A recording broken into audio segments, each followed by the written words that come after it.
Hiya, pleased to meet you. Myself, Mrs. Selvarani Vijay. I extend my warm welcome to Rani Vijay's Pedia with you. And at this moment, it's my pleasure to illustrate about commonly used terms in mental health nursing with appropriate examples from my third part of the video. Before proceeding further, I would like to admire nurses for their compassion and tender loving care. Being a nurse means to hold all your own tears and start drawing smiles on people's faces. That is simply amazing. Right now, let's get started with 20 terminologies in mental health nursing. First is ambivalence. Ambivalence. Ambivalence. The coexistence of two opposing drives, desires, feelings or emotions towards the same person, object or goal. A conflict to do or not to do. An example of ambivalence is struggling with whether to arrange a get-together party accompanied by some friends because the organizer has feelings of both love and hate towards such idea of conducting an event. Second is aphasia. Aphasia. Aphasia.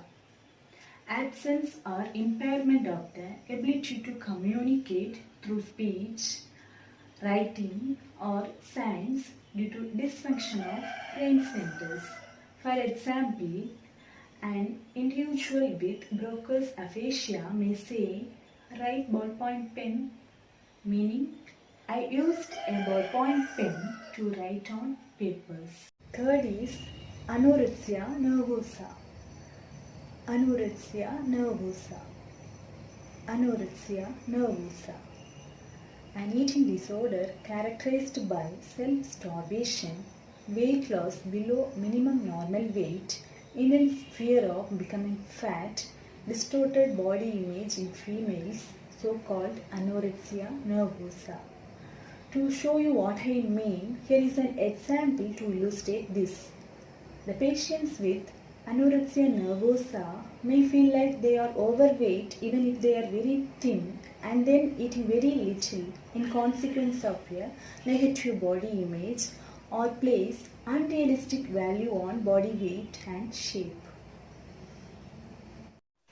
Fourth is bulimia nervosa. Bulimia nervosa. Bulimia nervosa. Eating disorder characterized by periods of significant overeating and inappropriate methods of compensating for the overeating to prevent weight gain, such as self-induced vomiting, use of laxatives or diuretics, and excessive exercises. Let's look at an example for this. Priscilla used to eat large amount of food for about 1 to 2 hours and then followed by a feeling of guilt, attempts to rid the body of the food just consumed by self-induced vomiting in order to prevent weight gain. Fifth is bipolar affective disorder. Bipolar affective disorder. Bipolar affective disorder. This disorder is characterized by repeated episodes of mania and depression in the same patient at different times.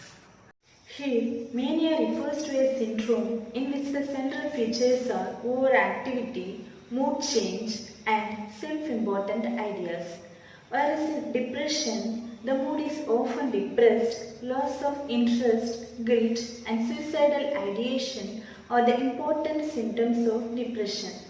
Let's have a look at this example. At the age of 16, John experienced a manic episode followed by a period of depression. When asked about the history of his illness, he stated, "I have severe mood swings. At times I felt very happy and other times I felt very depressed or sad." Sixth is confabulation. Confabulation. Confabulation. filling up of memory gaps with false but sometimes believable content to hide the memory deficit is termed as confabulation. For instance, a person who is confabulating may be able to clearly describe the last time they met in Argentina with their friends, even if the scenario they elucidate never actually happened. The person who presents these false information believes that what they are remembering is true. Seventh is depersonalization. Depersonalization. Depersonalization. A person's subjective sense of being unreal, strange, or unfamiliar. To give you an idea, Manasa feels that one or part of the self is altered and not real in some way. The person might feel like he is a robot or like being in a dream. Eighth is derealization. Derealization. Derealization. A subjective sense that the environment is strange or unreal. A feeling of changed reality.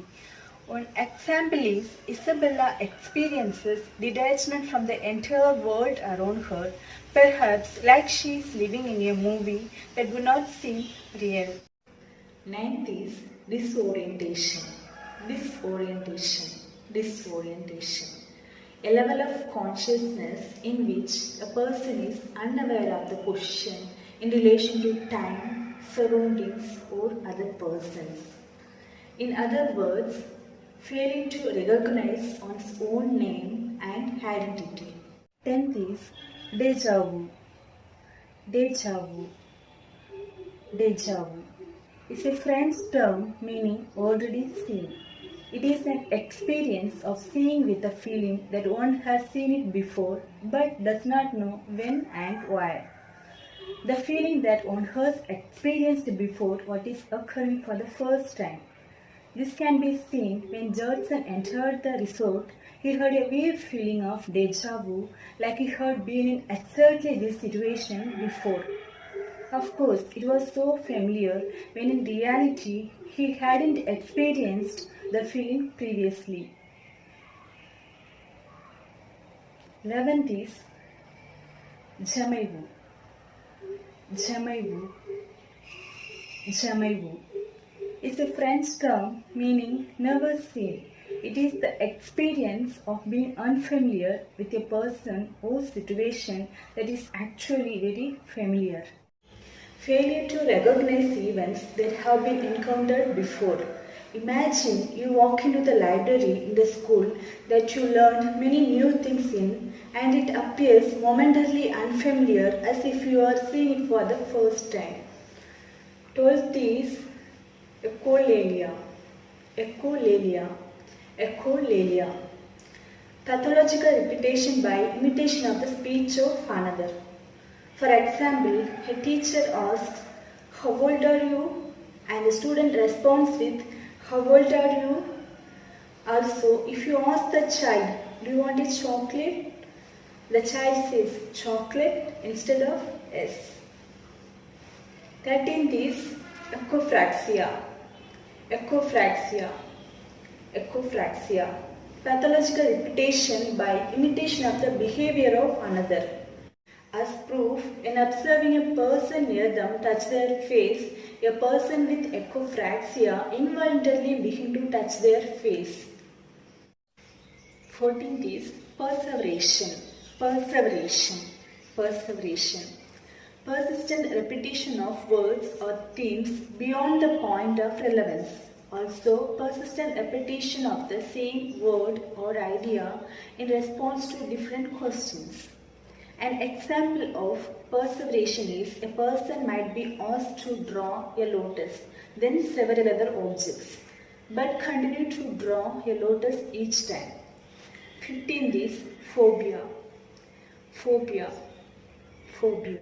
Phobia refers to the persistent, irrational, exaggerated, and invariably pathological dread of a specific stimulus or situation resulting in a compelling desire to avoid the feared stimulus. Consider the following example. Those who experience social phobia is afraid of their own actions being viewed by others critically, resulting in embarrassment or humiliation. Dread of public humiliation as in fear of public speaking, performing or eating in public. 16th is pica. Pica. Pica. Pica is described as the persistent eating of non-nutritive substances such as ice, clay, soil or paper for at least 1 month. By way of illustration, I will refer to the behavior of Hazel, who has the persistent craving and compulsive eating of non-food substances like crayons, chalk, dirt, clay, etc. 17th is stupor. Stupor. Stupor, a state in which the individual does not react to his surroundings and appears to be unaware of them. This is illustrated by an example. The affected person is almost entirely unresponsive and responds only to intense stimuli such as pain. 18th is thought withdrawal. Thought withdrawal. Thought withdrawal. The delusional belief that one's thoughts are taken away by some external agent, often associated with thought block, a sudden interruption in the thought process. By way of example, Freya experienced a break in the flow of her thought, believing that the missing thoughts have been withdrawn from her mind by the government. 19th is verbigeration. Verbigeration. Verbigeration. Senseless repetition of some words or phrases over and over again. The habit of frequently repeating favorite words or phrases. The person might also repeat a string of words that seems unwise when combined together. For example, he or she might say, Jack, Jill, house, mouse, goat. 20th is WAXY flexibility. WAXY flexibility. WAXY flexibility. WAXY flexibility refers to the maintenance by the patient of imposed postures with increased muscle tone as when a limb remains passively in the position in which it is placed, however long or uncomfortable, also called catalepsy. In other words, it is constantly maintained position without any movement. As an example, when the examiner moves Advik's limb, the limb feels as if it were made of wax, and he remains in a position with his left hand pointing toward the sky and his right hand in his pocket. He is able to stay in the exact same position for a long period of time, even though it appears to be uncomfortable. All in all, those were the 20 psychiatric terminologies. Accept my deepest thanks. My gratitude knows no bounds. The future belongs to those who believe in the beauty of their dreams. If you like this video, give a thumbs up, share it with friends, leave a comment and subscribe to this channel. Take care. Catch you later.